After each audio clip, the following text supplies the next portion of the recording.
Guten Morgen zusammen zum Tagesorakel. Ich muss erst mal einen Schluck trinken, dass ich nicht so krächze. Und dann gucken wir, was der Tag so bringt.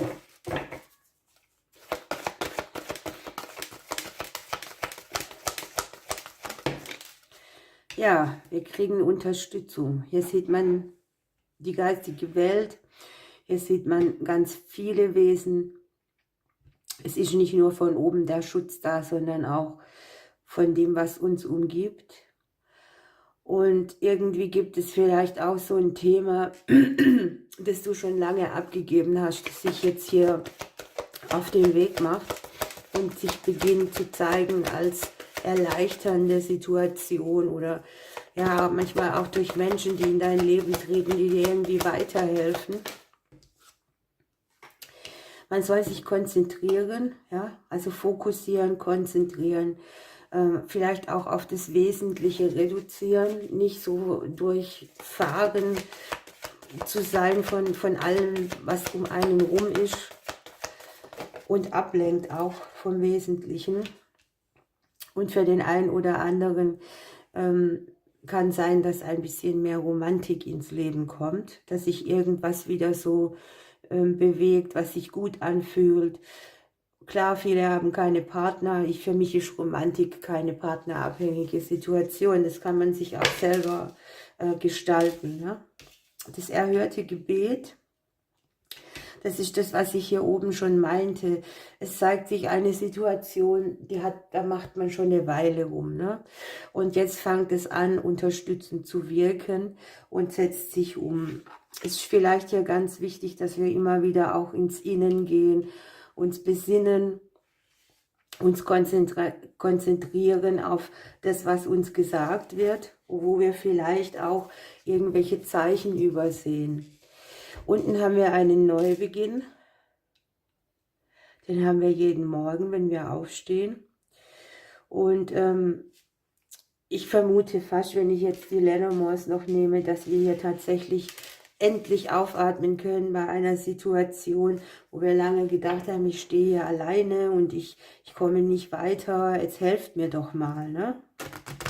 Das hat man ja manchmal. Also ich bin auch nicht immer der jeden Tag das Gefühl hat, er kann alles überstehen. Ich kann auch nicht übers Wasser laufen. Ich habe die gleichen Probleme wie alle Menschen und manchmal ist es gut und fühlt sich gut an und manchmal empfindet man halt auch Unruhe oder hat Befürchtungen oder Ängste. Hier geht es tatsächlich um etwas, was einem im Leben so ein bisschen beunruhigt. Es kann auch sein, dass es viel Nerven gekostet hat bislang, dass etwas ins Wachstum kommen soll, wo nichts sich getan hat. Und hier kommt dann der Prozess, wo sich das ändert.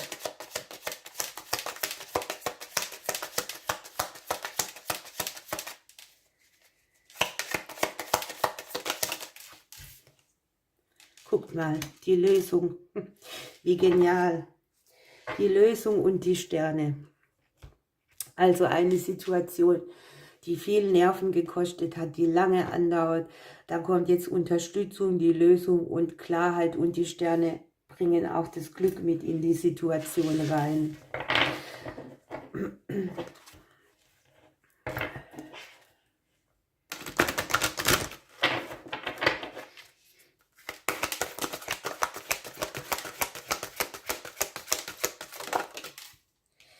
Hier haben wir die Brunnenkresse.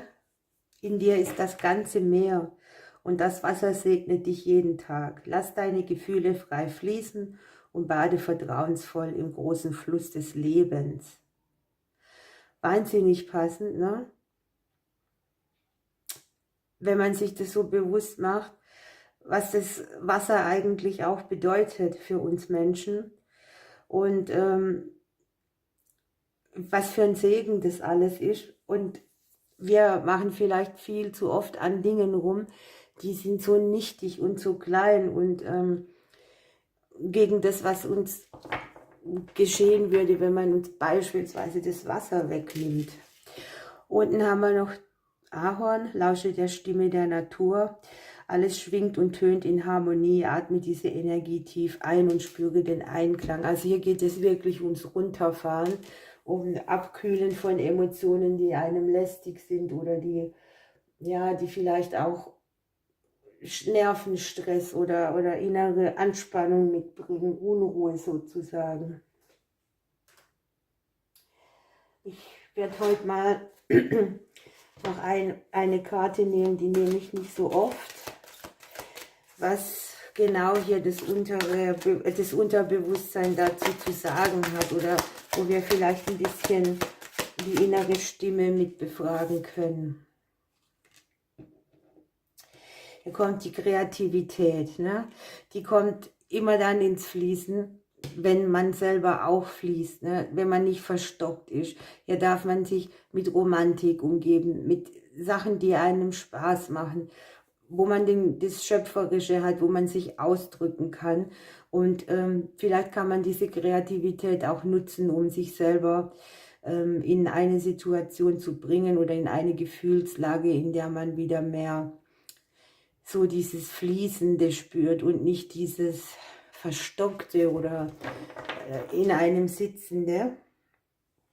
Und es gibt hier noch unten die plötzliche Einsicht, ne? Die Lösung. Also das ist wirklich sehr toll, diese Legung.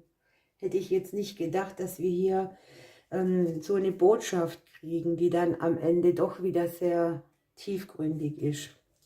Ich versuche mal noch eine Zahl zu kriegen hier aus dem hebräischen Alphabet.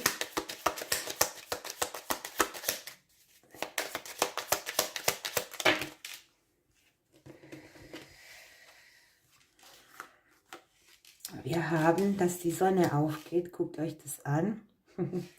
Die Blumen, Sonnenblumen sind auch so Kreativitätskarten. Jetzt gucke ich mal, welche Zahl wir haben. Also aus der Blockade raus in die Kreativität und in die Harmonie. Das ist Wahnsinn, wie sich das wieder doppelt. Von der Zahlenqualität können wir hier nehmen die 9 und die 21. Dann sind wir bei 12. Wenn wir die reduzieren, sind wir bei der 3. Also wundert euch nicht über die Zahlen, die sind anders als, also das heißt nicht, ich zähle 9 und 21 zusammen und komme auf 12, sondern hinter den Karten steckt das hebräische Alphabet, das dann einen Zahlenwert hat. Der ist anders wie die Ziffer dieser Karte. Und wir reduzieren hier und kommen auf die 3. Da brauche ich eigentlich nicht viel dazu sagen, da kriegen wir ein Ja. Da gibt es göttliche Transformation in eine neue Phase, in der auch wieder Gedeihen, Aufblühen und Fülle kommt. Toll, ich weiß gar nicht, was ich sagen soll. Das ist für mich, was ich da liegen sehe, ein Prozess, den hat man schon lange. Ne? Der hat sich schon irgendwie verwurzelt, nichts ging weiter. Und jetzt so langsam kommt man hier an den Punkt, wo man spürt, der Knoten platzt, es löst sich etwas und etwas darf gehen. Und man sieht hier auch einen Weg. Vielleicht liegt es daran, dass man lang den Weg auch nicht gesehen hat, was auch blockierend ist. Wie möchtest du einen Ausweg nehmen, wenn du ihn nicht siehst, ne? Ihr Lieben, ich wünsche euch jetzt einen ganz tollen Tag für heute. Ich drücke euch bis morgen.